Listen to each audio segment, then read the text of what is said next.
दोस्तों, बहुत से लोगों ने दावा किया कि अगर रूस ने हमला किया तो तृतीय विश्व युद्ध शुरू हो सकता है। इन दिनों लगभग 1 लाख से ज्यादा रूसी सैनिक यूक्रेन की सीमा पर भारी हथियारों के साथ तैनात है। इस बीच अमेरिकी खुफिया एजेंसी ने चेतावनी दी है कि रूस जनवरी के मध्य में यूक्रेन पर हमला कर सकता है। वहीं रूस का दावा है कि वह अपने देश के किसी भी हिस्से में सैनिकों को तैनात करने के लिए स्वतंत्र है और दुनिया के किसी भी देश को इससे दिक्कत नहीं होनी चाहिए। डिफेंस एक्सपर्ट्स मानते हैं कि यदि रूस यूक्रेन पर हमला बोलता है तो फिर यह महज दो देशों की लड़ाई नहीं रह जाएगी। अमेरिका इस जंग में यूक्रेन का साथ देगा और इसी तरह अन्य देश भी अपने दोस्त का साथ देने के लिए लड़ाई का हिस्सा बन सकते हैं। उस स्थिति में दुनिया को एक और विश्व युद्ध का सामना करना होगा। क्यूबा संकट की बात करें तो इसकी शुरुआत शीत युद्ध के दौरान 1962 में हुई थी। इस दौरान रूस ने चोरी छिपे अमेरिका के नजदीक स्थित क्यूबा में परमाणु हमला करने में सक्षम मिसाइलों को तैनात कर दिया था। रूस ने इसकी प्रतिक्रिया में क्यूबा में अपने मिसाइलों को भेजा था। यूरोप में भयानक युद्ध का डर। खुफिया रिपोर्टों से पता चलता है कि कम से कम 90,000 रूसी सैनिक भारी तोपखाने और टैंकों के साथ यूक्रेन की सीमा के नजदीक तैनात है। मिरर की रिपोर्ट के मुताबिक अगले साल की शुरुआत में यह संख्या बढ़कर 1,75,000 हो सकती है।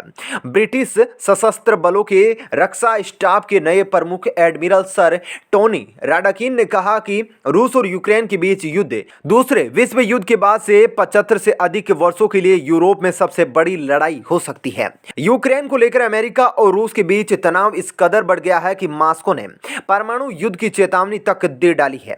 रूस का कहना है कि अमेरिका की आक्रामक बयानबाजी और कार्रवाई उसे परमाणु युद्ध के लिए मजबूर कर रही है।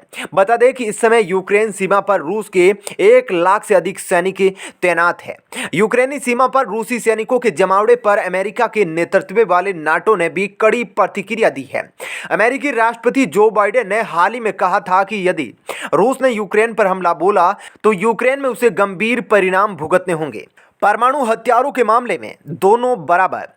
द सन की रिपोर्ट के अनुसार रूस ने अमेरिका को क्यूबा वाली गलती न दोहराने की चेतावनी देते हुए कहा कि वो मॉस्को को परमाणु युद्ध शुरू करने के लिए मजबूर कर रहा है।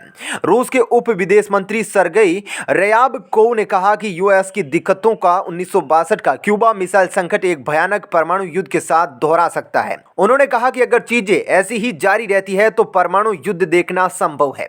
गौरतलब है कि दुनिया में परमाणु हथियारों के मामले में रूस और अमेरिका लगभग बराबर है। एक्सपर्ट्स का मानना है कि रूस के पास ऐसी हाइपरसोनिक मिसाइलों का जखीरा है जिसे अमेरिकी एयर डिफेंस सिस्टम के लिए रोकना लगभग मुश्किल होगा। लगातार बढ़ रहा सैनिकों की तैनाती का मामला। काला सागर में जारी नौसैनिक तनाव के बीच रूसी सेना ने यूक्रेन से सटे वोरोनिस्क क्षेत्र में कई अत्याधुनिक हथियारों की तैनाती की है। सैटेलाइट इमेज से पता चलता है कि इस इलाके में रूसी सेना के टैंक और book anti aircraft missile system मौजूद है। पिछले हफ्ते एक रिपोर्ट में दावा किया गया था कि रूस ने यूक्रेन की सीमा पर अपने 1,75,000 जवानों को तैनात कर रखा है। अगले कुछ दिनों में यह संख्या और बढ़ने की आशंका है। वहीं ब्रिटिश सशस्त्र बलों के रक्षा स्टाफ के नए प्रमुख एडमिरल सर टोनी राडाकिन ने कहा कि रूस और यूक्रेन के बीच युद्ध दूसरे विश्व युद्ध के बाद में यूरोप में सबसे बड़ी लड़ाई हो सकती है। स्काई न्यूज से बात करते हुए यूक्रेन के पूर्व सैनिकों के मंत्रालय की मंत्री यूलिया लापुतिना ने कहा कि अगर मॉस्को ने हमला किया तो उनका देश अपना बचाव करने के लिए तैयार है। कीव ने अपने कार्यालय में एक इंटरव्यू के दौरान कहा कि रूस के राष्ट्रपति व्लादिमीर पुतिन अगर सैन्य कार्रवाई का आदेश देते हैं तो इसके परिणाम दोनों देशों को भुगतने पड़ सकते हैं। तो रूस पर नए प्रतिबंध लगाएगा यूरोपीय संघ। यूरोपीय संघ ईयू ने बुधवार को रूस को चेतावनी दी कि अगर वह पड़ोसी यूक्रेन पर आक्रमण करने का फैसला करता है तो ईयू के पास उसके खिलाफ कई अतिरिक्त प्रतिबंध तैयार है। इस मुद्दे पर यूरोपीय संघ के शिखर सम्मेलन की पूर्व संध्या पर आयोग की अध्यक्ष उर्सुला वोन डेर लेयन ने कहा कि मौजूदा प्रतिबंधों को बढ़ाने और विस्तार करने से इतर यूरोपीय संघ रूस के लिए गंभीर परिणामों के साथ अभूतपूर्व उपाय अपना सकता है। रूसी उप विदेश मंत्री ने दी परमाणु युद्ध की चेतावनी। रूस के उप विदेश मंत्री सरगेई रयाबकोव ने कहा कि 1962 के क्यूबा मिसाइल संकट को एक भयानक परमाणु युद्ध के साथ दोहराने की चेतावनी दी है। उन्होंने कहा कि अगर चीजें वैसी ही जारी रहती है तो परमाणु युद्ध को देखना संभव है। दुनिया में परमाणु हथियारों के मामले में रूस और अमेरिका लगभग बराबर है। रूस के पास ऐसी हाइपरसोनिक मिसाइलों का जखीरा है जिसे अमेरिकी एयर डिफेंस सिस्टम के लिए रोकना लगभग नामुमकिन है। यूक्रेनी रक्षा मंत्री बोले, हमले की तैयारी में है रूस। यूक्रेन के रक्षा मंत्री ने दावा किया कि उनके देश की तरफ से हालात को बिगाड़ने वाली कोई भी कार्रवाई नहीं की जाएगी।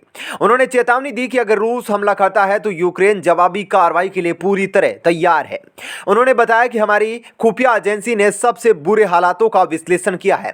इसमें यह पता चला है कि रूस की ओर से बड़े स्तर पर आक्रामक कार्रवाई का डर बना हुआ है।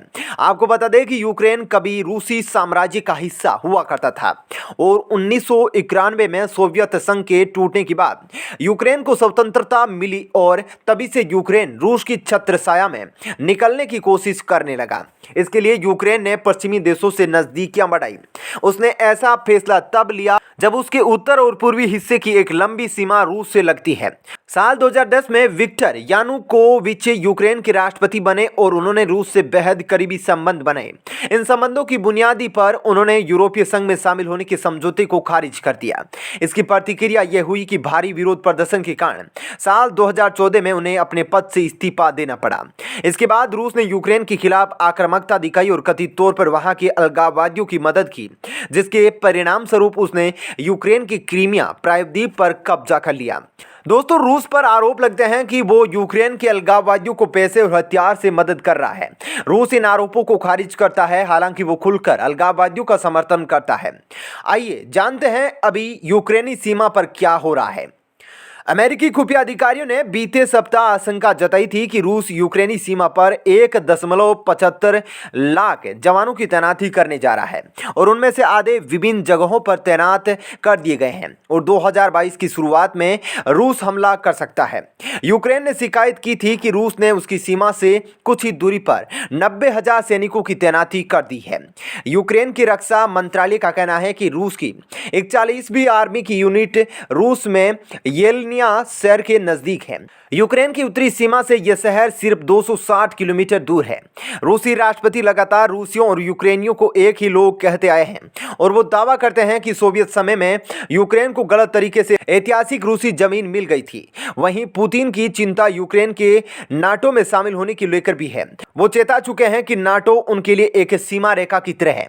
उन्होंने कहा कि नाटो सदस्यों की यूक्रेन में सैन्य ट्रेनिंग सेंटर बनाने की योजना है, जो यूक्रेन को नेटो में बिना शामिल हुए उसके खिलाफ सैन्य मजबूती देगी। तो दोस्तों, क्या आपको ये बातें पहले से पता थी? अगर नहीं थी तो उनमें से कौन सी बात आपको सबसे ज्यादा इंटरेस्टिंग लगी?